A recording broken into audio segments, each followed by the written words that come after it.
Congratulations, Jamie. Thank you. This is such a wonderful movie. Oh, thank you very much. And is it a dream come true for you to step into Tintin's shoes? Oh yeah. I mean, there's a number of dreams realized on this movie, I've got to say. Yes, being Tintin, which I was a fan of since I was a kid, since I was 8.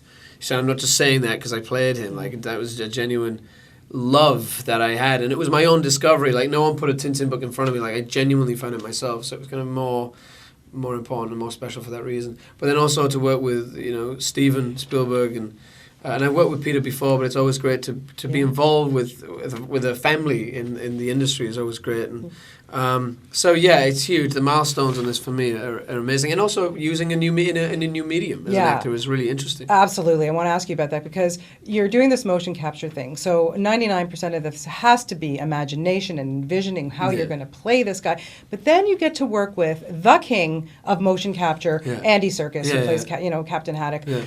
I mean, what do you learn from a man like that? Yeah, I know you've worked with him before. Yeah, of course. Yeah, I know. You learn everything.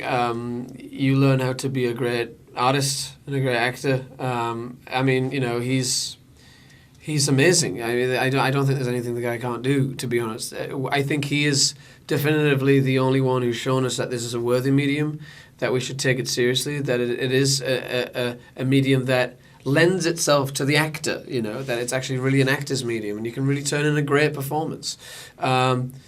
But when we were actually capturing the movie, with the masters of things, you kind of don't really go up to them and ask questions. I tend to find it's just better just to watch and learn from them and just see how they embody it. And Andy is so immersive with his acting that when it's kind of action, he ceases to be Andy and kind of becomes this other person. And most of the time, I would kind of get stuck just watching him and forgetting what I was doing. Yeah, that man needs to win an Oscar.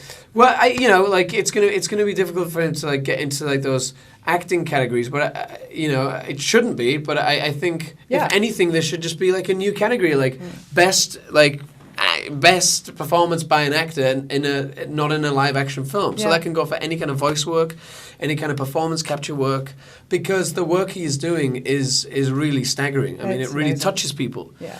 I'm a big supporter of his, and I would love to see him get some recognition. Yeah, what I love about Tintin is that, as a kid, I always read his books and stuff, but you don't really know the kid's backstory. Like, really, why is he doing what he's doing? And I mean, did you have to think about stuff like that? I was, when making the movie, I was like, right, we're going to answer these questions finally. Like, we're going to have to, because how can you do it otherwise?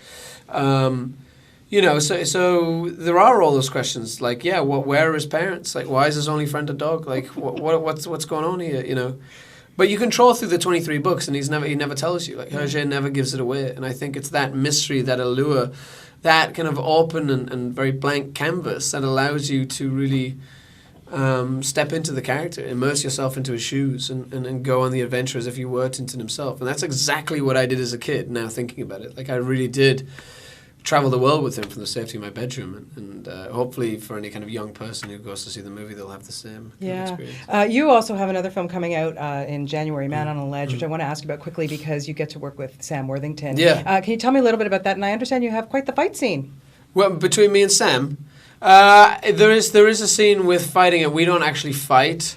There is a little bit of a fight scene, actually. Yeah, that's true. But that's part of a massive plot point, which I can't really give away. But it's lots of fun, It's one of those scripts that when you read it, you're just like this, because you just need to know what happens. It's really well written, and there's some really great actors in there. Anthony Mackie is in it, Ed Harris is in it, Elizabeth Banks is in it. It's this great kind of 24-hour period heist movie set right in the middle of New York.